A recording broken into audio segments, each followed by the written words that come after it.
Hello student, स्वागत है आप सभी का आपके अपने चैनल गॉड क्लासेस पर। गॉड क्लासेस यानी मैथ्स भी एंड मस्ती भी।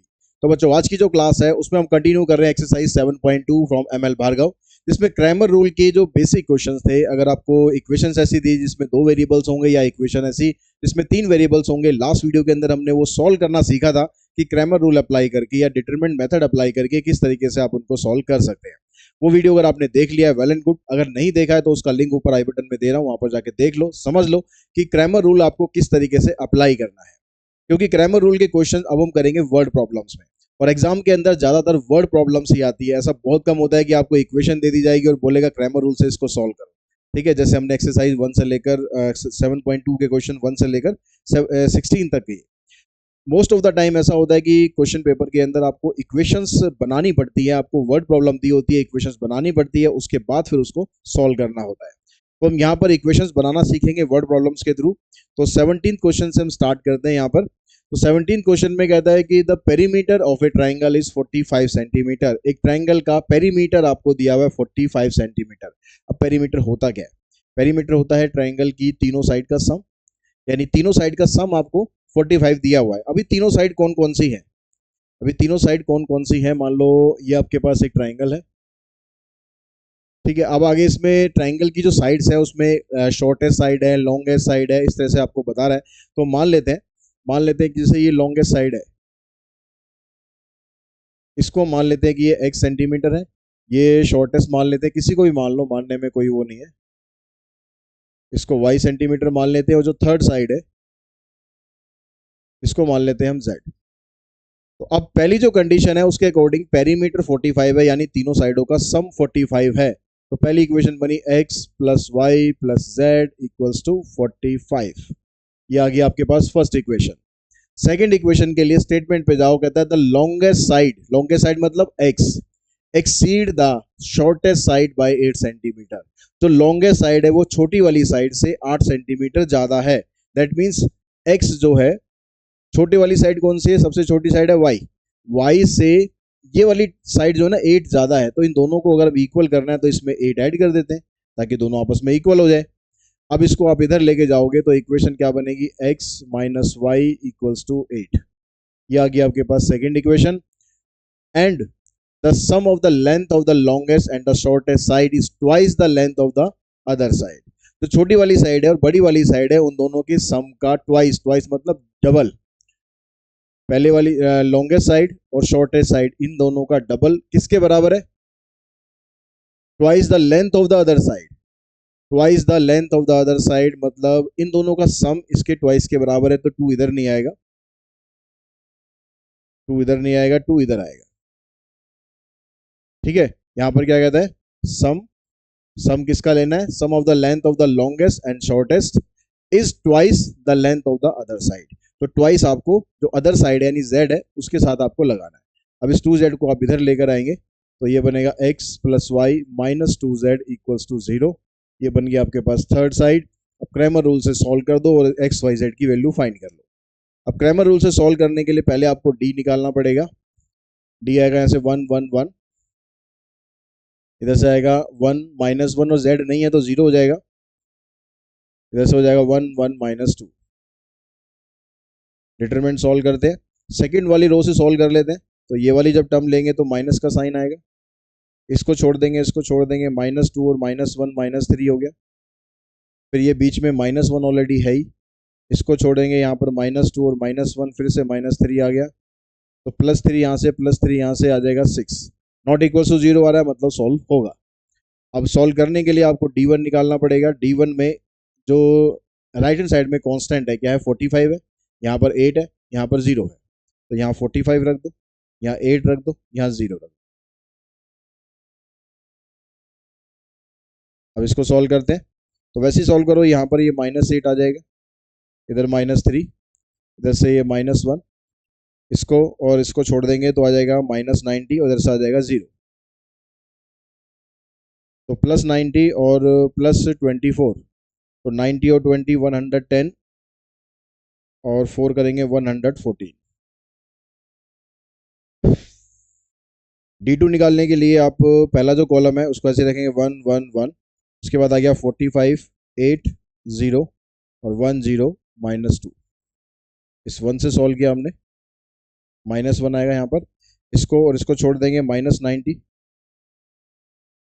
फिर 8, इसको सॉल्व करके बनेगा -3।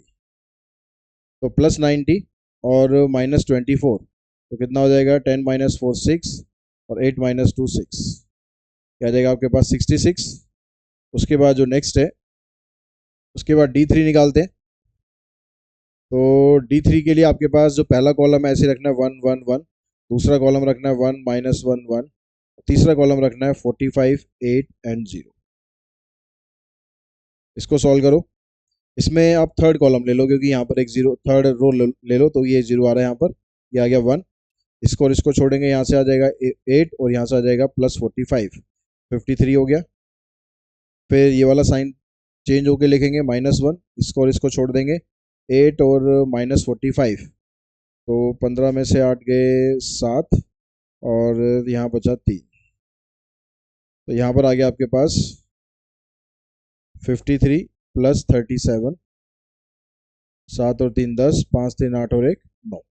तो ये आपके पास 3 साइड आ चुकी हैं। अब x की जो वैल्यू आएगी वो कितनी आ गई, x होता है d1 अपॉन में d, तो d1 आपके पास है 114 अपॉन में 6, ये आ जाएगा 6 1 6, 6 9 54। y की वैल्यू आ जाएगी d2 अपॉन में d, ये आ गया 66 अपॉन में 6 यानी 11। ठीक है, सेंटीमीटर साथ में लगा देना फाइनल आंसर में। और z निकालेंगे तो आ जाएगा d3 अपॉन में d, 90 अपॉन में 6, ये आ जाएगा 50।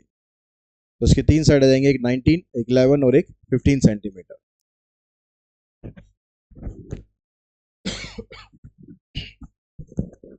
उसके बाद चलते हैं नेक्स्ट क्वेश्चन पर। क्वेश्चन नंबर 18 में कहता है the sum of the three number is 20। 3 number है तो 3 नंबर वही, एक x ले लो, एक y ले लो और एक z ले लो। इन तीनों नंबरों का सम 20 है, तो x + y + z = 20। अब आगे कहता है if we multiply the first number by 2 and add the second number to it. पहले वाले नंबर को अगर हम 2 से मल्टीप्लाई कर दें और इसमें सेकंड वाला नंबर ऐड कर दें and subtract the third number we get 23, तो तीसरा वाला नंबर सब्ट्रैक्ट कर दे तो हमें मिलेगा 23।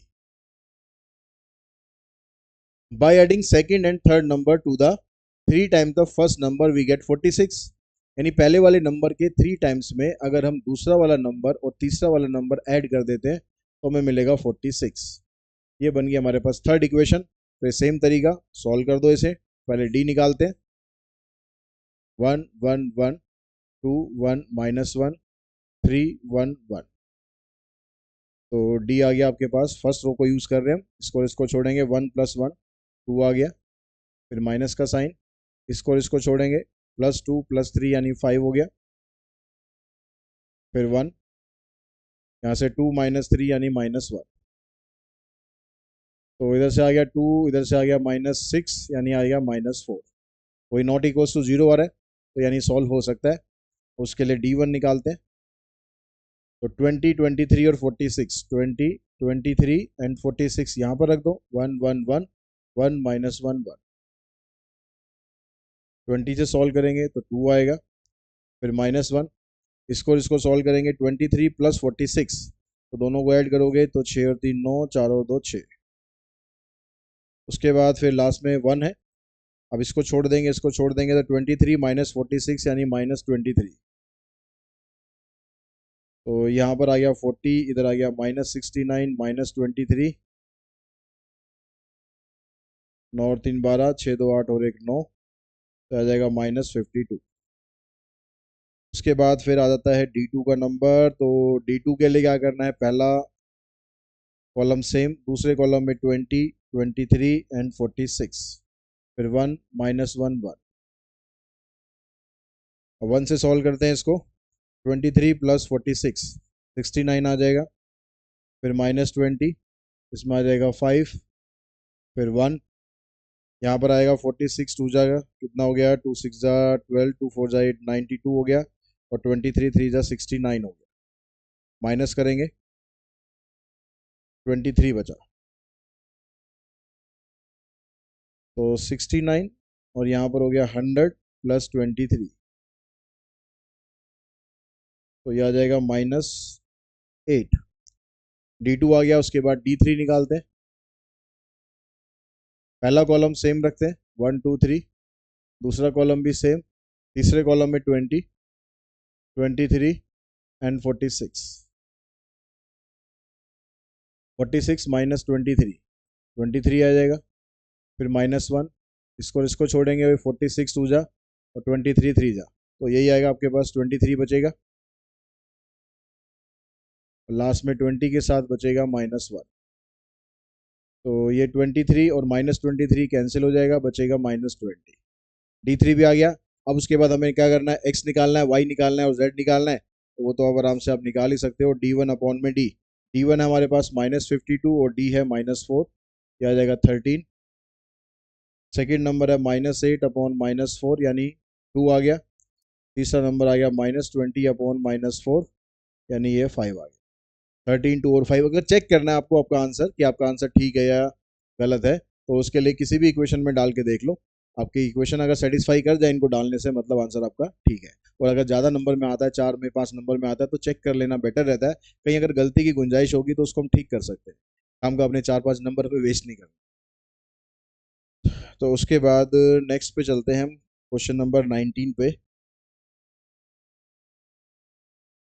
अब 19 क्वेश्चन में कहता है कि एक सेल्समैन है, उसके पास सेल का कुछ रिकॉर्ड है पिछले 3 मंथ का, 3 तरह का आइटम वो सेल कर रहा है, ABC, with which have different rate of commission, और उन पर जो कमीशन उसे मिल रहा है वो भी यहाँ पर लिखा हुआ है। तो find the commission on item ABC, तो इन तीनों आइटम पे उसको कमीशन कितना मिल रहा है ये आपको बताना है।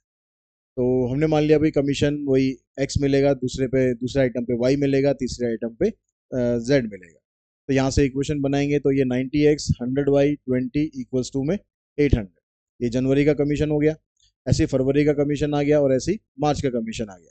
अब इसको मैट्रिक्स अलजेब्रा में जब आप लिखेंगे तो D आपका क्या बनेगा, D बन जाएगा 90, 100 और 20, 130, 50, 40, 60, 100 एंड 30। ठीक है, ये डी निकलेगा। अब डी में आप यहाँ पर एक काम कर सकते हो, क्योंकि आप देख रहे हो कि यहाँ पर टर्म्स थोड़ी बड़ी बड़ी हैं, आप कॉमन भी निकालना चाहो कॉमन भी निकाल सकते हो उसमें से। अगर मैं यहाँ से कॉमन निकाल दूँ, इस रो में से 10 निकाल देता हूँ, इसमें से भी 10 निकाल देता हूँ, इसमें से भी 10 निकाल देता हूँ, तो 1000 कॉमन निकल गया। अब बचा क्या यहाँ पर, 9, 13, 6, 10, 5, 10, 2, 4, 3। ठीक है, अब इसको सॉल्व कर लो, आप थोड़ा सॉल्व करना आपको आसान हो जाएगा। 9 से सॉल्व कर दे तो 5 3 जा 15 और 10 4 जा 40, तो कितना बच गया, 15 में से 40 माइनस करेंगे तो -25। उसके बाद -10 लेते हैं, -10 आप लोगे तो यहाँ से और यहाँ से छोड़ेंगे, 13 3 जा 39 और 6 4 जा 24, तो 39 में से 24 माइनस कर दो, तो 9 में से 4 5 15 ही बच गया। ठीक है, 39 में से 24 माइनस करना है। उसके बाद फिर नेक्स्ट वाली जो टर्म है 2, इसको और इसको छोड़ते हैं, तो यहाँ से आ जाएगा 130, यहाँ से आ जाएगा 30, तो यहाँ पर आ जाएगा आपके पास 100। तो ये 1000 तो बाहर है ही, 225 -150 प्लस 200। अब 225 और 200 इन दोनों को सॉल्व करेंगे, -25 आएगा, -25 इसमें ऐड कर दो, -175 हो गया, और इसको मल्टीप्लाई करेंगे तो आ जाएगा -175,000। ये आपके पास टोटल वैल्यू आ गई। अब उसके बाद D1 निकालेंगे आप, तो D1 में पहला कॉलम, ये जो 1000 है मैं इसको बाहर निकाले रखता हूँ, क्यों निकाले रखता हूँ, क्योंकि जब मैं यहाँ पर इस कॉलम को लिखूंगा तो यहाँ से भी आप 10 कॉमन निकाल सकते हो। तो यहाँ पर मैं 800 की जगह 80 लिख लेता हूँ, तो 80, 90 और 85। उसके बाद फिर यहाँ पर हम जो सेकंड कॉलम है उसको, सेकंड कॉलम मतलब ये वाला लिखेंगे, बाहर हमने 1000 कॉमन निकाला हुआ है उसको यहाँ पर शो कर दो आप D1 के लिए। आप पहले कॉमन निकालो या बाद में कॉमन निकालो, बात एक ही है। अब इसको सॉल्व करते हैं, तो यहाँ पर 80 के साथ 1000 इसके बाहर है, वो तो आपको लिखना ही लिखना है। ठीक है, 80 के साथ आ जाएगा -25, फिर यहाँ -10।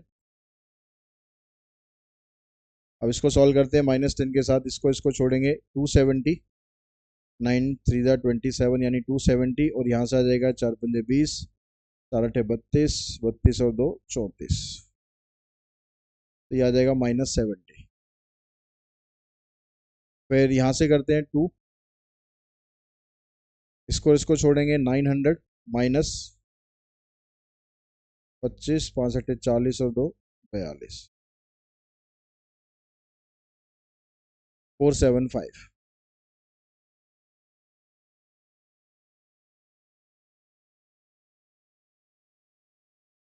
देखिए यहाँ से 25 अठे 200, मतलब 2000 हो गया माइनस का।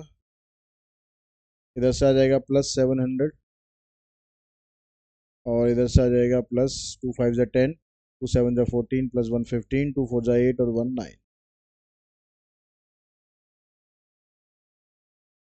2000 में से 700 माइनस करेंगे, 1300 आएगा। 1300 में से 900 माइनस करेंगे, 400 यानी 350। तो यहाँ पर आ जाएगा -1000 इंटू में 350। ठीक है, ऐसे ही रहने दो, इसको मल्टीप्लाई मत करो, क्योंकि बाद में काटना तो है ही, हमें बाद में काटना तो है ही। उसके बाद निकालते हैं D2। तो D2 में भी यहाँ बाहर 1000 लिखो, पहला कॉलम ये लिखना है आपको, 9 13 और 6। फिर दूसरे कॉलम में ये 80 90 और 95। तीसरे कॉलम में आएगा 2 4 3।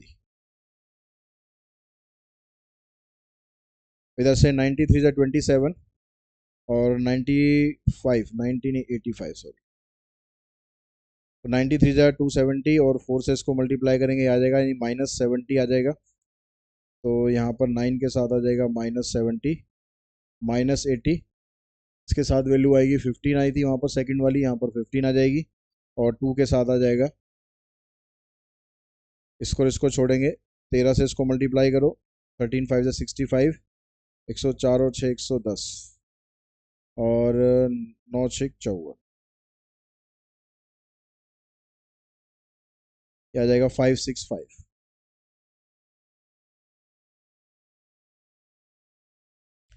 9 7 ज़ा 63 -630, 15 8 120 माइनस का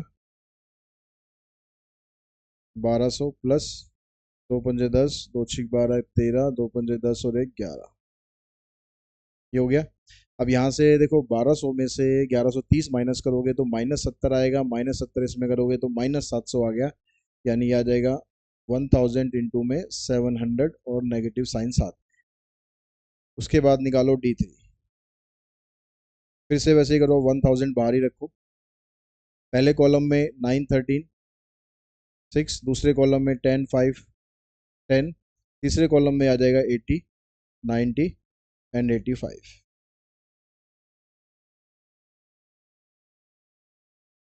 9 5 को इससे मल्टीप्लाई करेंगे तो 425 आएगा, और 900 ये माइनस करेंगे तो आ जाएगा -475। उसके बाद फिर -10, इसको और इसको छोड़ेंगे तो 13 से इसको मल्टीप्लाई, तो ये आ जाएगा 1105, और 540 यानी 565 यहाँ से आएगा, और लास्ट में 80 है, 80 के साथ ये आ जाएगा 100, 1000। 9 से इसको मल्टीप्लाई, 9 5 ज़ा 45, 9 7 ज़ा 63, +4 67, 9 4 ज़ा 36, 36 और 6 42। इससे करते हैं इसको -5650 प्लस 8000।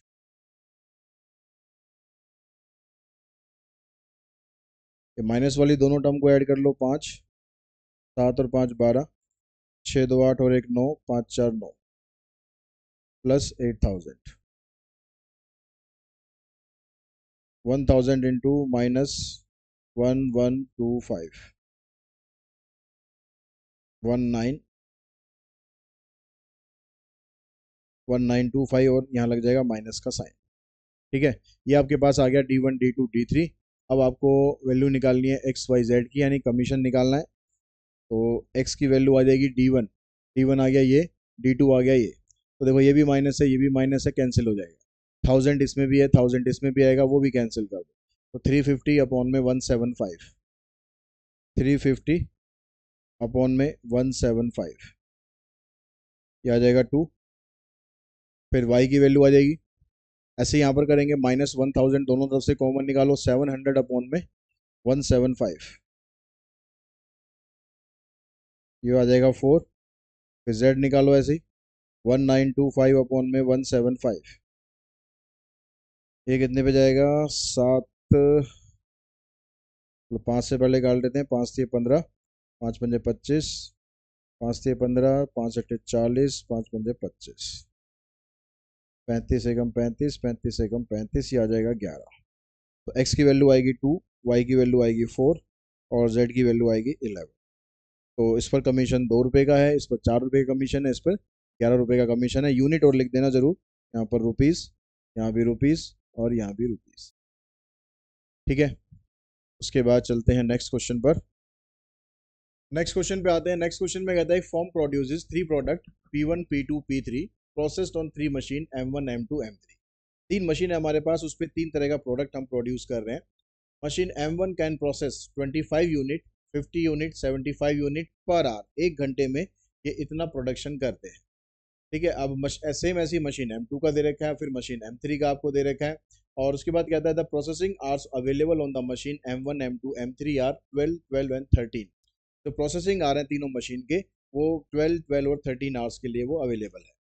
अगर हम ये मानते हैं कि जो मशीन M1 है वो टोटल प्रोडक्शन कर रही है P1 का X यूनिट, ठीक है, जो P1 है तीनों मशीन पर X यूनिट का प्रोडक्शन होता है, और जो P2 है उसका Y यूनिट होता है, और P3 है उसका Z यूनिट होता है। ठीक है, ये हमने प्रोडक्शन मान लिया, टोटल प्रोडक्शन ये हो रहा है। अब 1 घंटे के अंदर जो पहली वाली मशीन है 1 घंटे के अंदर कितना प्रोडक्शन कर रही है, 25 यूनिट का। तो आपके पास कितने आवर्स के लिए टाइम, कितने आवर्स के लिए मशीन ने काम किया, टोटल आपके पास इतनी यूनिट है और इतना यूनिट आप पर आवर कर रहे हो, तो 25 एक्स अपॉन में 25, ये आ जाएगा टोटल नंबर ऑफ यूनिट, और पर आवर जो यूनिट है उससे डिवाइड कर दो। ऐसी total number of unit P2 की Y है, जो पहली मशीन है वो कितना 1 घंटे में 50 यूनिट करती है, और यहाँ पर आ जाएगा Z अपॉन में कितना 75। तो टोटल मिलाकर कितने घंटे मशीन ने काम किया इन तीनों का प्रोडक्शन करने में, टोटल मिलाकर उसने 12 आवर्स के लिए काम किया। तो ये आपके पास आ गया। अब यहाँ से आप क्या काम कर सकते हो कि इसको थोड़ा सिंप्लीफाई कर सकते हैं हम एलसीएम लेके, नहीं तो अगर ऐसे हम रखेंगे तो इसको फिर फ्रैक्शन में लेके चलना पड़ेगा। अगर हम इसका एलसीएम लेते हैं तो एलसीएम आ जाएगा इसका 75 टू जा 150, यहाँ से आ जाएगा ये 6x, इधर से आ जाएगा 50 3y, और ये आ जाएगा यहाँ से 2z।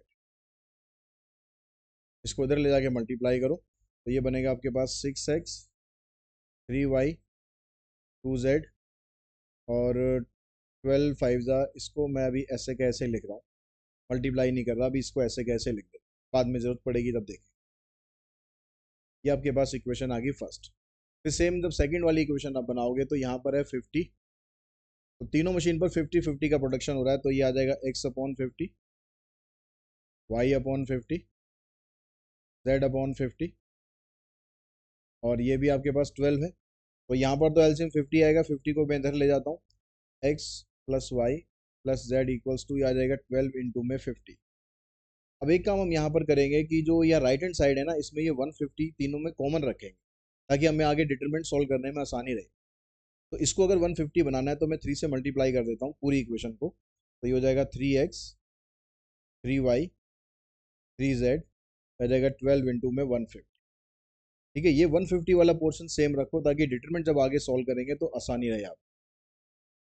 फिर तीसरी इक्वेशन ऐसी बनाएंगे तो वहां पर कितना प्रोडक्शन हो रहा है, यहाँ पर हो रहा है 50 25 और 100,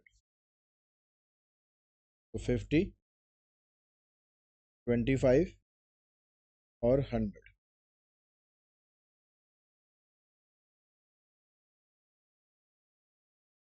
यहाँ पर आ गया 13, यहाँ पर एलसीएम लोगे तो यहाँ एलसीएम आएगा आपके पास 100,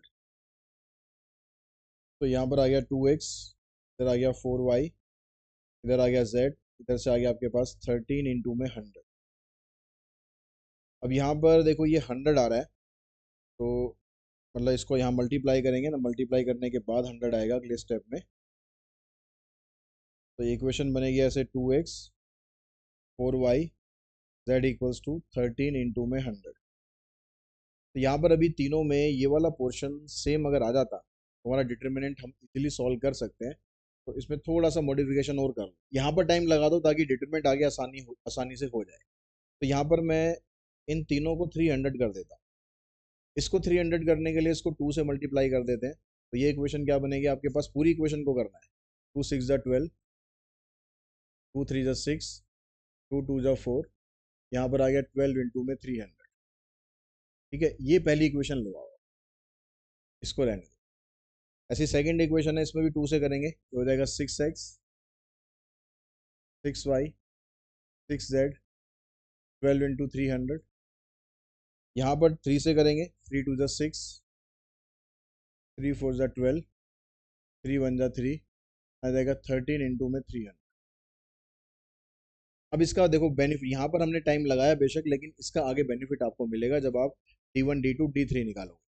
अब जब हमने D निकाला तो D में आ गया यहाँ पर 12 6 4 6 6 6 6 12 3। अब इसको डायरेक्टली सॉल्व कर दो या इसमें से कॉमन निकाल के सॉल्व करना है तो कॉमन निकाल के कर, जैसे आप कंफर्टेबल हो। मैं डायरेक्टली कर रहा हूँ अभी। 12 हमने यहाँ से लिया, 6 3 ज़ा 18 और 12 6 ज़ा 72। ठीक है, 18 माइनस 72, फिर माइनस 6 आया, इसको इसको छोड़ेंगे, 6 3 ज़ा 18, 6 6 ज़ा 36, फिर लास्ट में आया यहाँ पर 4, 12 6 ज़ा 72 माइनस 36, ये बना आपके पास। यहाँ से देखो 12 इंटू 12 माइनस 8 4, 6 माइनस 1 4 5,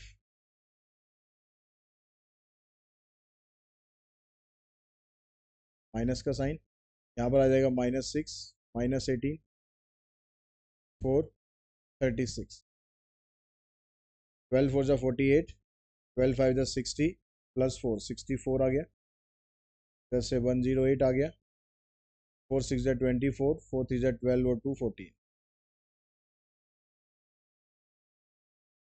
8 4 12, 4 और 1 5 और 1 और 1 2, 6 14 में से 5 गए 9, 5 में से 2 गए 3, क्या आएगा हमारे पास -396। ठीक है, अब निकालते हैं D1। अब D1 में आप ये रखेंगे, अब इसमें तीनों में 300 आ रहा है।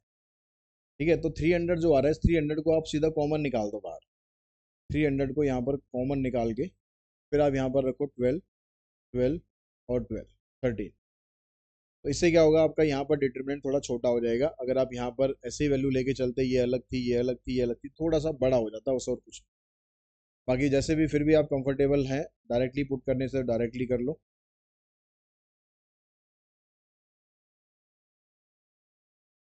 यहाँ पर आ जाएगा आपके पास ये -54 -6, फिर इसको छोड़ेंगे, 12 3 ज़ा 36, 13 6 ज़ा 78, तो 78 में से 36 माइनस कर,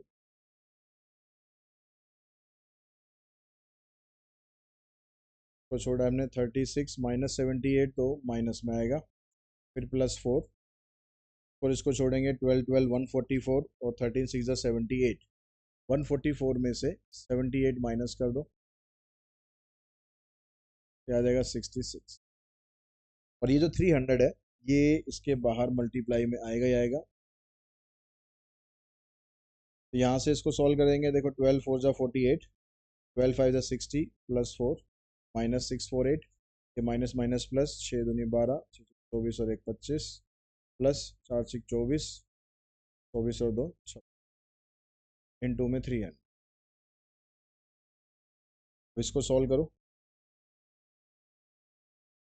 4 और 2 6, 5 और 6 11, 2 2 4 5, तो ये आ जाएगा 8 माइनस 6 2, 4 माइनस 1 3, 6 माइनस 5 1, इंटू में 300। अब इसको सॉल्व कर लेंगे बाद में, अभी इतना ही छोड़ दो। अब उसके बाद निकालते हैं हम D2।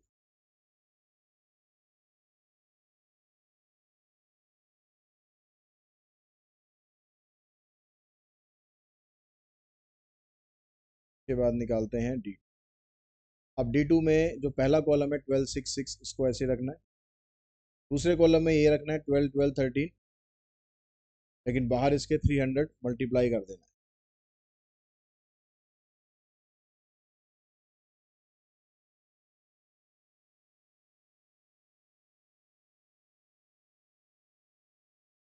यहाँ पर 4 6 3, यहाँ पर इसको सॉल्व करते हैं 12।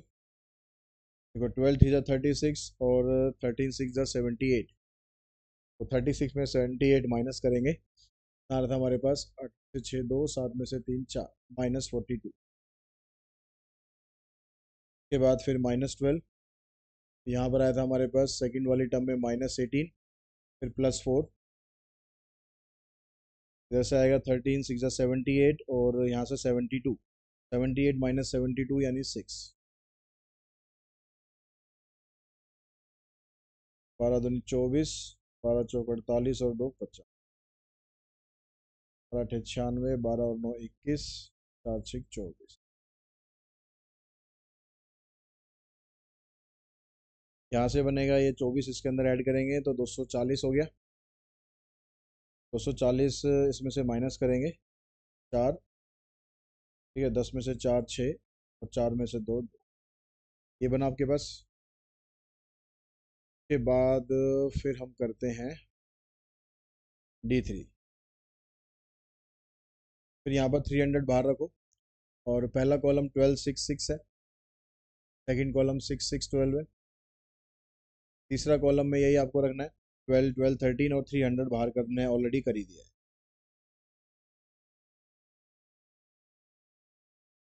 तो 13 6 78 और ये हो जाएगा 144, आ जाएगा -66। पहले यहाँ लिखेंगे हम 12 -66,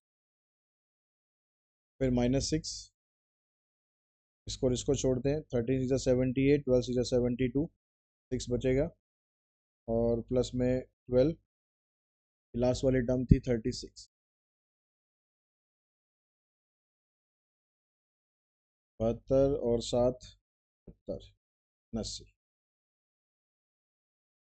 जैसे आ जाएगा -36, 12 6 72, 12 3 36 और 7 47,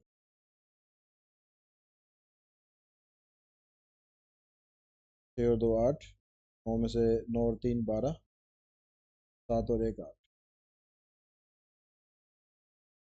आ जाएगा -300 इंटू 8 -2 6, 12 -3 9 और 7 -4 3, ये आ गया। अब हमारे पास D1 भी है, D2 भी है, D3 भी है। अब आप XYZ की वैल्यू निकालो। X की वैल्यू में आ जाएगा D1 अपॉन में D, तो D1 आपके पास आ रहा है ये -132 इंटू में 300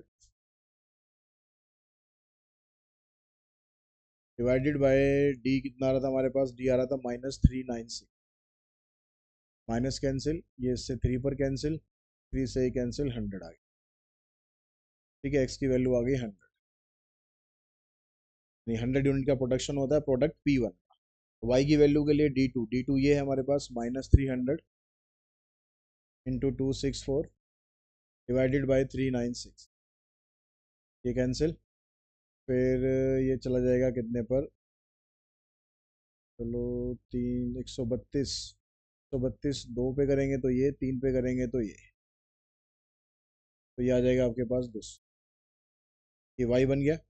Z बनाओगे आप माइनस, कितना आ रहा था, -300 इंटू में 396,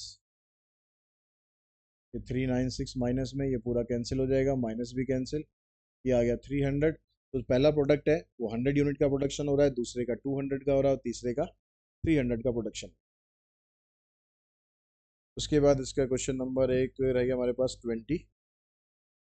इस 20th क्वेश्चन में कहता है कि एक ट्रांसपोर्ट कंपनी है, 3 टाइप के ट्रक वो यूज़ कर रही है, T1 T2 T3, to transport 3 type of vehicles V1 V2 V3, और 3 तरह के जो व्हीकल हैं उनको वो ट्रांसपोर्ट कर रही है। The capacity of each truck in term of 3 type of vehicle is given in the following table. ये इनकी कैपेसिटी दे रखी है, T1 आपको ये दे रखा है, T2 आपको ये दे रखा है, T3 आपको ये दे रखा है, मतलब ट्रक 1 के अंदर इतने व्हीकल 1 आएंगे, इतने व्हीकल 2 आएंगे, इतने व्हीकल 3 आएंगे। ठीक है, इसी तरीके से अब कहता है find the number of truck of each type required to transport 85, 105 and 110 number of vehicle of type V1, V2, V3 respectively by using Cramer. अब ये जो 85 और 105 और 110 ये आपको दिए हुए नंबर ऑफ व्हीकल दिए हुए। तो ये नंबर ऑफ व्हीकल आपको इधर दिया हुआ है, ठीक है, नंबर ऑफ व्हीकल ये है।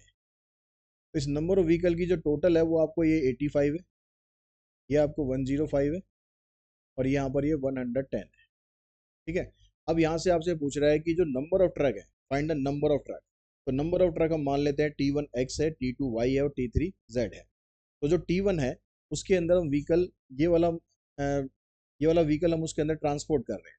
तो अगर ट्रक वन हमारे पास X नंबर ऑफ व्हीकल है, X को हम इससे मल्टीप्लाई करेंगे तो इक्वेशन बनेगी आपके पास ऐसे X, फिर जो व्हीकल वन है ये दूसरे ट्रक में कितना आ जाएगा 2Y, और जो तीसरा वाला ट्रक है उसके अंदर कितना आ जाएगा 3Z। ये नंबर ऑफ व्हीकल आ रहे हैं, टोटल क्वांटिटी बनी आपकी 85। तो आपको इक्वेशन इसमें ऐसे बनानी है, ऐसे नहीं बनानी, ये ध्यान रखना, क्योंकि नंबर ऑफ व्हीकल्स आपको यहाँ पर दे रखे हैं। तो नंबर ऑफ व्हीकल का टोटल ऐसे है, तो आपको एक्स वाई जेड इस तरीके से लेना है, क्योंकि truck one, truck two, truck three इनकी क्वांटिटी होगी एक्स वाई और जेड। ऐसी दूसरी इक्वेशन आप बनाओगे व्हीकल टू के लिए तो 3 2 2 यानी 3x 2y एंड 2z, ये कितना आ गया 105। तीसरी इक्वेशन आएगी 2 3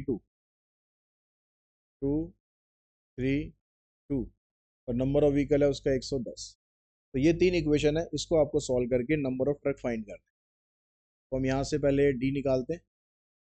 डी आ गया 1 2 3 3 2 2 2 3 2 1। यहाँ से करेंगे 4 - 6 -2, यहाँ पर +2 की जगह -2 आएगा, और इसको छोड़ेंगे 3 2 6 2 2 4, ये 2 आ जाएगा, +3, इसको छोड़ेंगे 9 - 4, ये आ गया 5। तो -2 यहाँ से और -4 यहाँ से, -6 हो गया, और यहाँ पर आ गया 15, तो 15 - 6 ये आ गया 9। फिर निकालो आप D1 के लिए 85 105 110, यहाँ 2 2 3 3 2 2, 85 के साथ तो -2 आ जाएगा। आगे इसको छोड़ते हैं, 105 को 2 से आप मल्टीप्लाई करोगे तो आ जाएगा 210, ठीक है, ये 210 आ जाएगा, और 2 से इसको करोगे तो ये 220 आएगा। तो इन दोनों को माइनस करेंगे तो आ जाएगा -10। फिर +3 के साथ करते हैं, 3 से इसको करेंगे तो ये आ जाएगा कितना 315, 2 से इसको करेंगे तो 220, तो ये आ गया 95। अब इसको सॉल्व करते हैं तो ये आ जाएगा आपके पास 85 2 जा 170, 10 से +20, 3 5 जा 15, 3 9 जा 27 और 128, तो 285 और 20 यानी 305 हो गया। 5 10 - 7 3 और 2 - 1 1। उसके बाद आ जाओ D2 पर। D2 में आ गया 1 3 2, यहाँ पर आ गया 85 105 एंड 110, इधर आ गया 3 2 2। 1 के साथ सॉल्व करते हैं तो यहाँ से वही 210 और यहाँ से 220 यानी -10 आ जाएगा। फिर -85 के साथ सेकंड वाली टर्म आई थी हमारी 2, फिर 3, यहाँ से 330 और 330 में से आपको माइनस करना पड़ेगा 210, आ जाएगा 120। तो ये बन गया -10 -170 +360 -180 +360, यानी आ गया आपके पास 180। के बाद फिर D3 1 3 2 2 2 3, फिर आ जाएगा 85 105 एंड 110, अब इसको सॉल्व कर देते हैं। तो सॉल्व करके आपके पास बना 220 और माइनस 315, 220 माइनस 315 यानी -95, फिर -2 और इसको छोड़ेंगे 330 माइनस 210 तो 120 और लास्ट में 85 है। इसके साथ लास्ट में 5 आया था तो ये 5 आ जाएगा। -95 माइनस 240 प्लस 5 8 जा 40 और 2 42, 5 9 प्लस 4 13, इधर आ गया 3, ये आ जाएगा आपके पास 90। एक्स की वैल्यू निकालेंगे, आएगा 135 अपॉन में 9, वाई की वैल्यू आ जाएगी 180 अपॉन में 9 और जेड की वैल्यू 90 अपॉन में 9। यानी जो टी नंबर ऑफ ट्रक है वो 15 होंगे और T2 ट्रक होंगे आपके पास 20 और T3 ट्रक होंगे वो आ जाएंगे आपके पास 10। तो ये जो भी वर्ड प्रॉब्लम्स थी, मेन है कि इसमें आप इक्वेशंस किस तरीके से बनाते हो। इक्वेशन अगर सही से बना लोगे आगे तो मेथड तो सबका सेम ही है। तो आज की इस वीडियो को यहीं पर फिनिश करते हैं ताकि और नेक्स्ट वीडियो में जल्दी मिलते हैं जिससे हम मैट्रिक्स मेथड करने वाले हैं। आज की इस वीडियो को यहीं पर फिनिश करते हैं। आई होप आपको क्रैमर रूल के जो क्वेश्चंस है सही से समझ में आ चुके होंगे और स्पेशली जो वर्ड प्रॉब्लम्स है उसमें इक्वेशंस कैसे बनाते हैं ये अब बिल्कुल आपको क्लियर हो चुका होगा। आज की इस वीडियो में इतना ही। Thanks to all of.